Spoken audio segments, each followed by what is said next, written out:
Police वालों को एक ऐसे व्यक्ति के बारे में पता चलता है जो नकली नोटों का धंधा किया करता था। अब पुलिस वाले उस व्यक्ति के पास जाते हैं, उसके घर की तलाशी ली जाती है, लेकिन उसके घर की तलाशी लेने के बाद पुलिस वालों को ऐसा कुछ मिलता है कि उनकी भी आंखें फटी की फटी रह गई। असल में उन्हें एक लाश मिलती है, लेकिन लाश के रूप में नहीं मिलती, उन्हें वो लाश मिलती है कटे हुए रूप में। यानी लाश के किसी ने 6 टुकड़े किए हुए थे और 6 टुकड़ों को करने के बाद उसकी लाश को 6 पन्नियों में अलग अलग बांधा हुआ था। तो हेलो एंड वेलकम बैक। आखिर ये लाश किसकी थी, किसके टुकड़े कर रखे थे, किसकी लाश के टुकड़े किसने किए हुए थे, इस केस की पूरी डिटेल्स मैं नीरज शर्मा आप तक पहुंचाने के लिए आपको लेकर चलता हूं छत्तीसगढ़ के बिलासपुर में। छत्तीसगढ़ के बिलासपुर में एक थाना लगता है उसलापुर, और इसी थाने उसलापुर की पुलिस को कई दिनों से खबर मिल रही थी कि इलाके में कहीं ना कहीं नकली नोटों का यानी जाली नोटों का धंधा चल रहा है। लेकिन वो बहुत बड़े लेवल पर नहीं है, वो एक छोटे लेवल पे है। छोटे लेवल का मतलब है कि किसी दूसरे देश से नोट हमारे अंदर नहीं आ रहा, यानी हमारे देश के अंदर नहीं आ रहा। कुछ लोग हमारे देश में छोटे स्तर पे थोड़े बहुत नोट बनाते हैं और उन्हें गड्डियों में लगाकर सप्लाई कर देते हैं, तो वो चल भी जा रहे हैं। अब दोस्तों पुलिस वाले इसी चक्कर में एक व्यक्ति, उसका नाम होता है पवन, पुलिस वालों को पता चलता है कि पवन नाम का एक व्यक्ति इस धंधे को कर रहा है। अब पुलिस वाले सीधे उसके एड्रेस पर पहुंच जाते हैं। शुरुआती छानबीन में सबसे पहले पवन से बातचीत की जाती है, तो शुरुआती छानबीन में उसके घर से मिलती है प्रिंटिंग मशीन, कुछ इंक्स मिलते हैं और कुछ बहुत अच्छी क्वालिटी के कागज भी मिलते हैं। अब पुलिस वाले उससे बातचीत करते हैं, कागज कहाँ से हैं, तो वो बताते हैं कि बेंगलोर से आए हैं। अब यहाँ पर एक प्रॉब्लम थी, असल में जो पवन था वो एक फोटोग्राफर था और फोटोग्राफर को इस तरह के कागज चाहिए होते हैं। तो अभी तक ये बात पक्की नहीं होती कि वो नकली नोटों का धंधा करता है या फिर नहीं करता। और उसके बाद में पुलिस वालों को कुछ नोट भी मिलते हैं, लेकिन नोटों को देखकर इस बात का आइडिया लगाना बिल्कुल मुश्किल था कि वो असली है या फिर नकली है। अब पुलिस वाले उन नोटों की छानबीन करने के लिए पवन को थाने लेकर जा ही रहे थे कि एक पुलिस वाले की नज़र कमरे के अंदर पड़ी हुई एक टंकी पर पड़ जाती है। अब पुलिस वाले उससे पूछते हैं कि आखिर घर में तुम्हारे टंकी क्या कर रही है, वो भी कमरे के अंदर। तो वो पुलिस वालों से बोलता है कि मेरे घर में काम चल रहा है। पुलिस वाले देखते हैं सच में ही काम चल रहा था।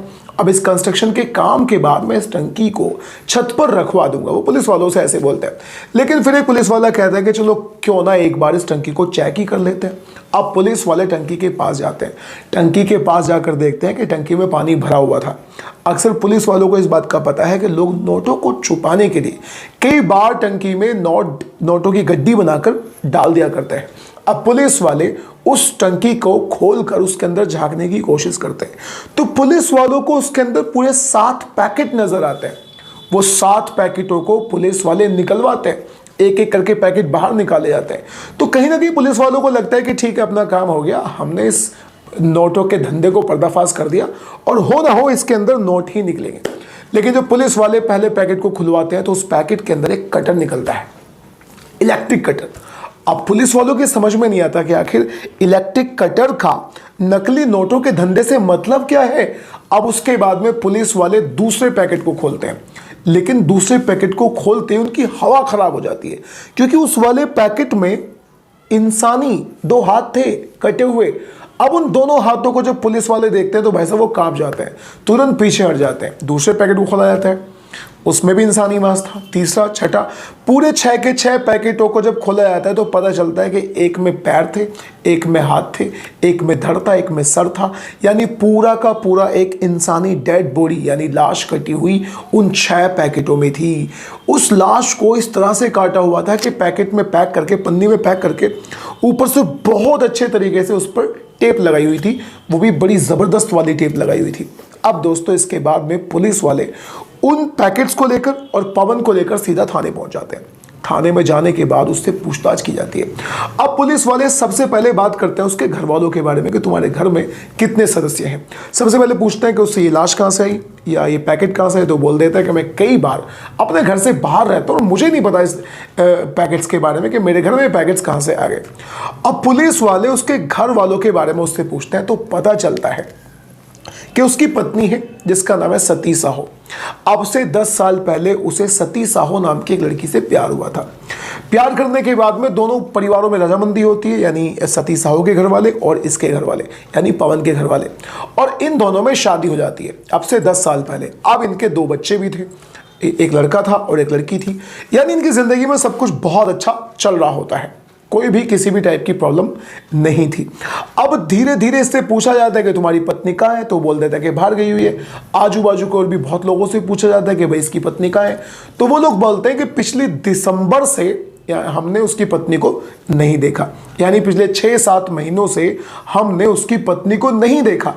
अब उससे बातचीत आगे की जाती है कि जब 6-7 महीनों से तुम्हारी पत्नी यहाँ पर नहीं है तो क्या मामला है, वो गई कहाँ हुई है। तो उसके बाद में पता चलता है, यानी पवन नाम का ये व्यक्ति पुलिस वालों को बताता है कि मेरी पत्नी की अक्सर मुझसे लड़ाई रहती थी।